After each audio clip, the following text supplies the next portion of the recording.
అమ్మా, నువ్వు జీవితంలో నాకెన్నో పరీక్షలు పెట్టావు. ప్రతి పరీక్షలోనూ నేనే గెలిచాను. కానీ నువ్వు ఓడిపోయావు. ఈసారి విజయం నీది. నువ్వు నిరూపించాల్సింది సత్యం యొక్క గెలుపు కేవలం పుస్తకాల్లోనే కాదు, నిజ జీవితంలో కూడా జరుగుతుందని. నువ్వుండగానే సత్యం ఓడిపోయింది, రాణగారు ఓడిపోయారు, ధర్మము ఓడిపోయింది.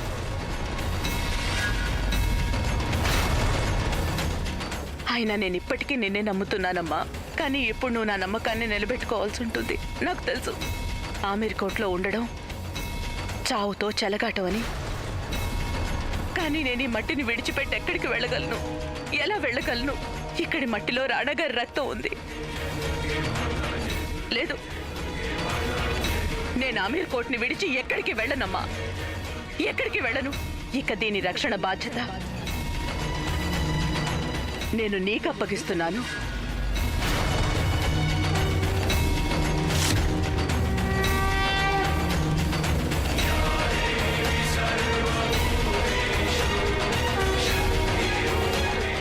నేనెలాగో చనిపోయాను, రాణాగారు కూడా వెళ్ళిపోయారు. ఆయనే నా ఆత్మ. ఇక ఆత్మే లేనప్పుడు శరీరం ఉండి ఏం లాభం? నువ్వు నన్ను కాదు, ఈ బిడ్డని కాపాడతానని వాగ్దానం చేయి. నువ్వు రాణాగారిని కాపాడలేకపోయావు, కానీ ఈ బిడ్డ బాధ్యత నీదే. ఇప్పుడున్న సమస్య నేను బతుకుతానా లేదా అని కాదు.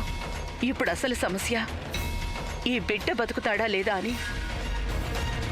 ఇప్పుడు సమస్య నీ మీద నాకున్న నమ్మకం బ్రతుకుతుందా లేదా అని.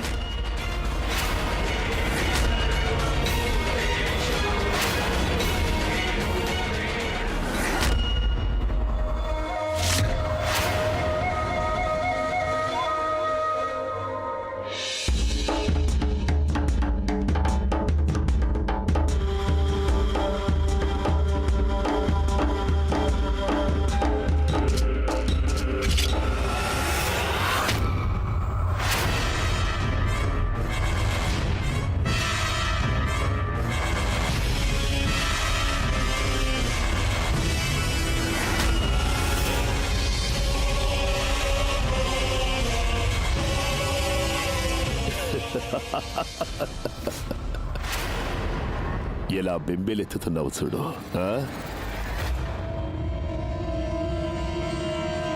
నానా నాగా, ఎంతైనా వారు.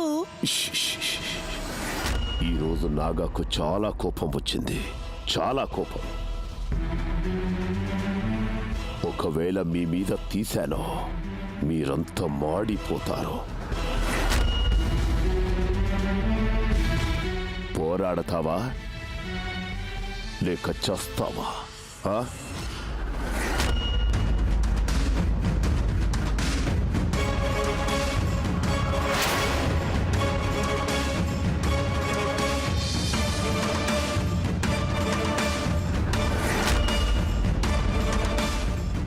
పోరాటం వద్దు, చావు వద్దు. మిమ్మల్ని శరణు కోరుకుంటున్నాం.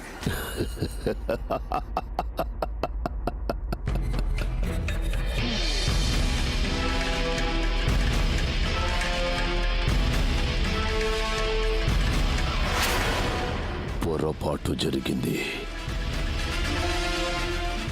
రాణాని చంపడం చాలా పెద్ద పొరపాటు జరిగింది. అమీర్ కోట్లో కేవలం ఒకే మగవాడు ఉండేవాడు. అతనితో పోరాడటంలో ఆనందం ఉంది. మిగిలిన వారంతా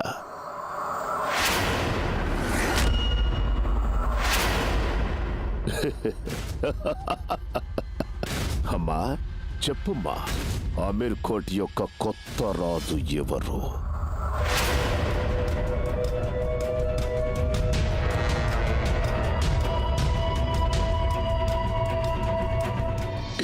నానా, కొత్త రాజెవరో ప్రకటించే ముందు ఎన్నో నియమాలు, సంప్రదాయాలు మనం. చెప్పు, కొత్త రాజు ఎవరు? చూడు నాన్నా నాగా, నీకు అర్థం కావడం లేదు. ఇది అడవి కాదు కదా, రాజమహల్. ఇక్కడ కొన్ని సంప్రదాయాలు, శాసనాలు. మా నిన్నే అడిగేది ఆమీర్ కోట్ యొక్క కొత్త రాజు ఎవరో? చూడు నాన్న, చెప్పమ్మా.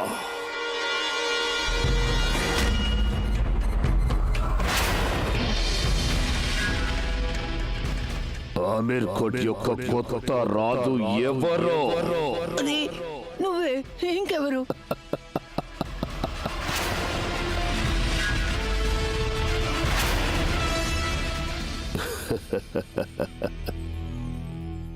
అమ్మా,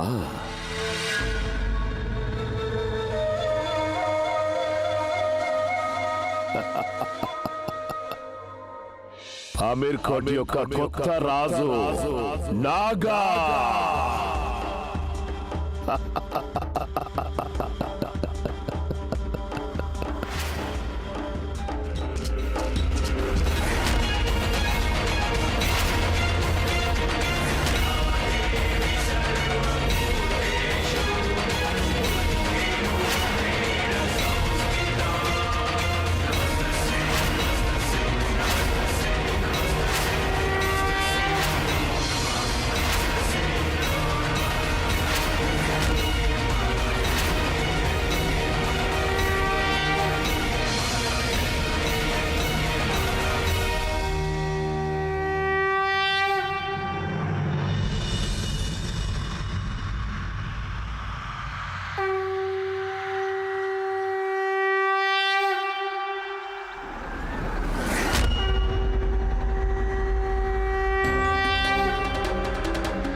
చూసారా రాజమాత?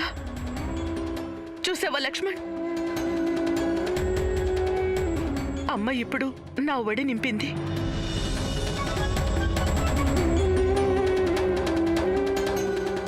ఇక నాకు నా బిడ్డకు ఏమీ జరగదు.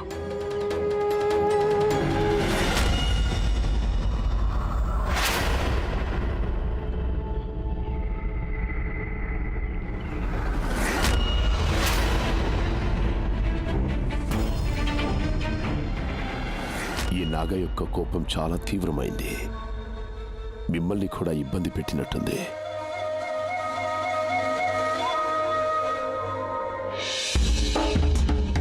ఆమీర్ కోట్ మీ సొంతం, ఎప్పటికీ అలాగే ఉంటుంది. కానీ ఇంత బరువును మోసేందుకు మీకొక ధైర్యశాలైన కొడుకు కావాలి. ఆ కొడుకెవరో తెలుసా? ఈ నాగా.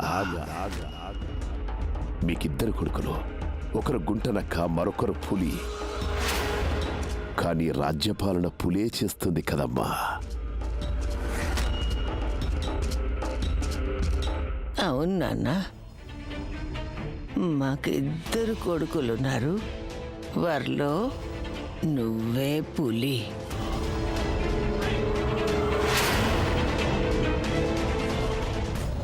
ఈరోజు మొదటిసారి ఈ నాగ యొక్క కోపం ప్రాణాలు తీయకుండా వదిలేసింది.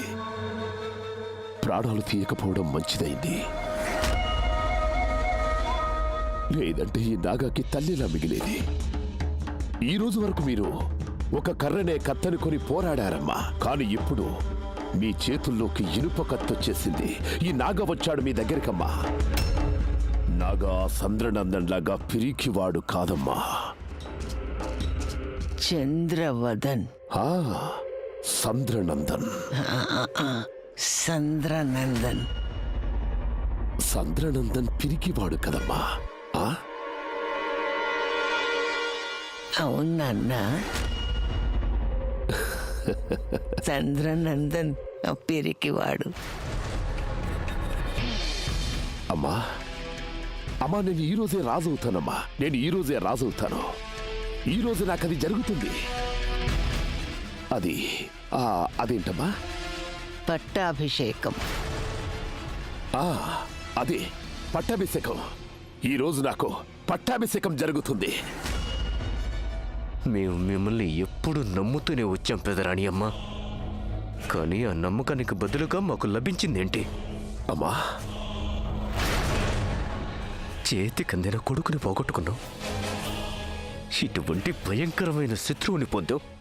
అమ్మా, ఇక మేము మిమ్మల్ని ఎప్పటికీ నమ్మలేం పెదరాణి అమ్మ.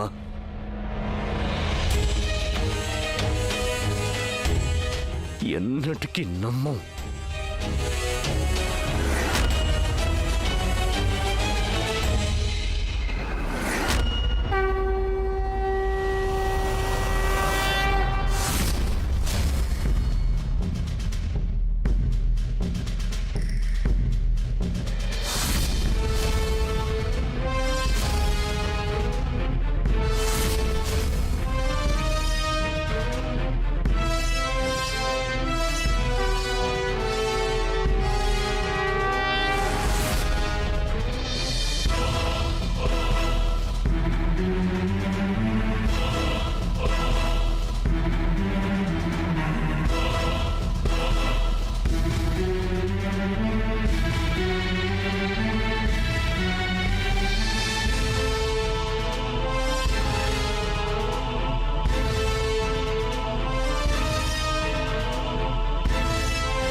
మీరు గనుక మీ నవ్వు ఆపకుంటే ఇదే మీకు ఆఖరి నవ్వవుతుంది.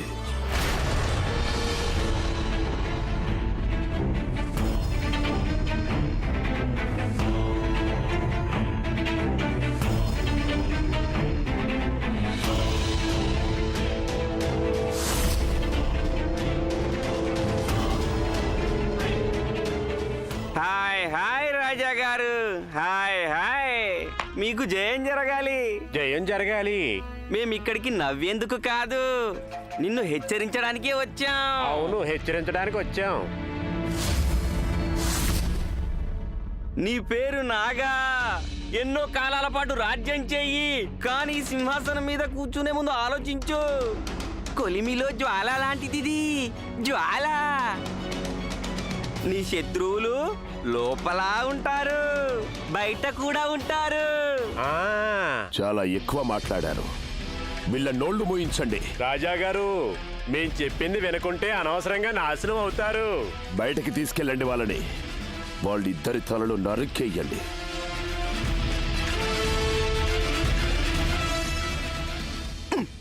హా, జనాలు మా శాపాలు కోరుకోరు, కానీ నువ్వు మా ప్రాణాలే కోరుతున్నావు. ఆ? నీ వినాశనం దగ్గరలోనే ఉంది, నీ నాశనం పొంచి ఉంది. నిన్ను నువ్వు పెద్ద యోధుడు అనుకుంటున్నావు కదూ. ఆ? ఈ రోజు మేము నీకు శాపం పెడుతున్నాం. నీకు మూడింది, నీకు ఒక ఆడదాని చేతిలో చావు తప్పదు.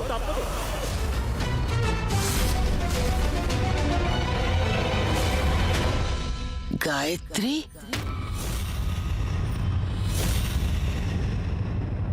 తీసుకెళ్ళండి వాళ్ళని. చస్తావు నువ్వు. Hi hi hi hi. Naga, వీళ్ళ ప్రాణం తీయకు. ఈరోజే పట్టాభిషేకం జరిగింది కదా, ఎంత పెద్ద అశుభమైన పని చెయ్యకు. ప్రాణం తీయాలి అంటే దానివి తీ. ఎవరి గురించి అయితే వాళ్ళు హెచ్చరించారు ఆ గాయత్రిది హతమార్చాలి అనుకుంటే గాయత్రిని హతమార్చు. ఆగండి.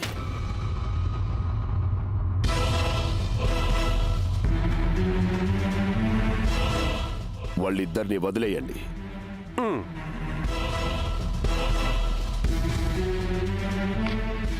Hi hi.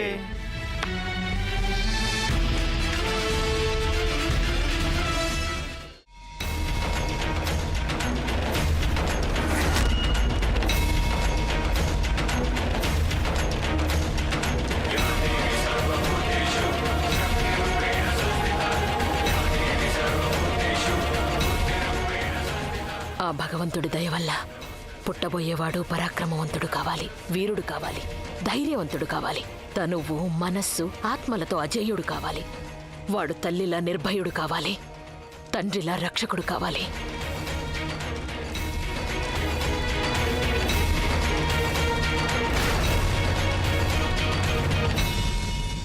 నేను పెద్దలు చెప్తుంటే విన్నాను, చీకట్లో వెలుగును నింపేందుకు చిన్న దీపం కూడా సరిపోతుంది అని. రాణి గాయత్రి అలాంటి దీపమే మీ కడుపులో పెరుగుతుంది. ఈ చీకట్లో వెలుతురు తప్పకుండా వస్తుంది. మీకు పుట్టబోయే బిడ్డకి తప్పకుండా రాజమాత గారి ఆశీర్వాదం ఉంటుంది. మీ బిడ్డ చాలా అదృష్టవంతుడు. చూడండి, ఆ పిల్లవాడు మామూలు పిల్లవాడు కానే కాదు.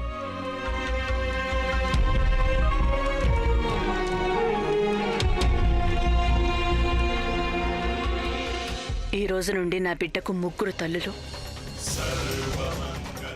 ఒకరు జన్మనిచ్చే తల్లి, రెండవది రక్షించే తల్లి ఆ కాళీమాత, ఇక 3వ తల్లి ఎవరి సేవ కోసం అయితే నా సంతానం జీవిస్తుందో ఈ భూమాత. ఆమీర్ కోట్ యొక్క భూమి నా బిడ్డ ఇక్కడే పుడుతుంది, ఇక్కడే చదువుకుంటుంది, తన తండ్రి కోల్పోయిన సింహాసనాన్ని తిరిగి గెలుచుకుంటుంది. తను రాజుగారి కూతురు, తాను ఆమీర్ కోట్కి రాణి అయి తీరాల్సిందే.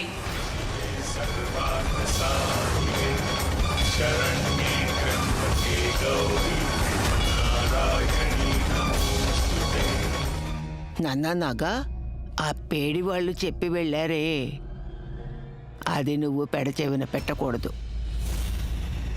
గాయత్రిని ప్రాణాలు తీసేయగలదు. అది దాడి చేసే ముందే నువ్వే దాన్ని వెతికి పట్టుకోవాల్సి ఉంటుంది. తను చావటానికి ఆమీర్ కోట్లను కూర్చొని ఉంటుందా? గాయత్రి ఈ పాటికి ఇక్కడి నుంచి ఎంతో దూరం వెళ్ళిపోయి ఉంటుంది. అయ్యో రాజావారు, ఈ పరిస్థితిలో తను ఎంత దూరం వెళ్తుంది? అయినా ఇలాంటి స్థితిలో ఒక్కో అడుగు ఆచితూచి వేయాల్సి ఉంటుంది. ఇలాంటి పరిస్థితి అంటే? పెదరాణి అమ్మా, మీరు గమనించనే లేదా? రాణాగారు చస్తూ చస్తూ అనుకున్నది సాధించిపోయారు. అవును, ఆ గాయత్రి తల్లి కాబోతుంది.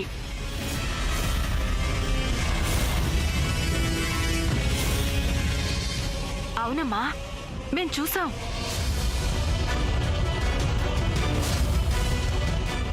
చాలు. అలా అయితే గాయత్రి రేపు సూర్యోదయాన్ని చూడకూడదు. నాగా, గాయత్రిని ఈ రాత్రికే చంపేయి. అమ్మా, గుర్తుందా? నేను చిన్నపిల్లవాడిగా ఉన్నప్పుడు అడవిలో మీరు నాకు ఒక కథ చెప్పేవారు, కంసుడు కృష్ణుడి గురించి. కంసుడికి కూడా ఆకాశం నుండి ఒక గొంతు వినిపించేది, దేవకికి పుట్టే 8వ సంతానం తన ప్రాణం తీస్తాడని. దాన్నే ఆకాశవాణి అంటారు. అదే. కంసుడు ఆకాశవాణి విన్నాడు, కానీ ఒక సామెత వినుండడు. మురళి లేకుంటే మురళీగానం ఉండదు.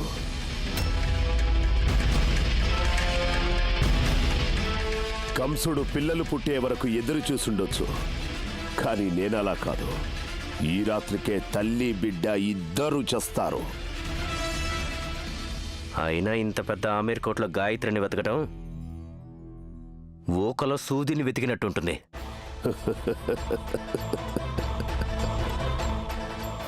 నేను సూది కోసం వెతకను, ఊకరాశికి ఏకంగా నిప్పు పెట్టేస్తాను.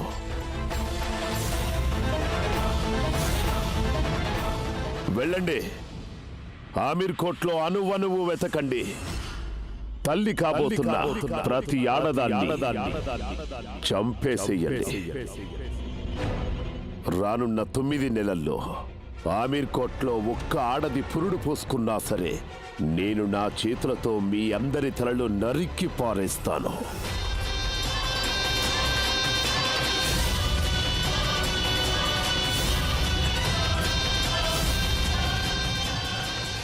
గాయత్రి ఎక్కడున్నా సరే తనని తన బిడ్డని నా చేతుల్లో నుండి ఎవ్వరూ కాపాడలేరు, దేవుడు కూడా కాపాడలేడు.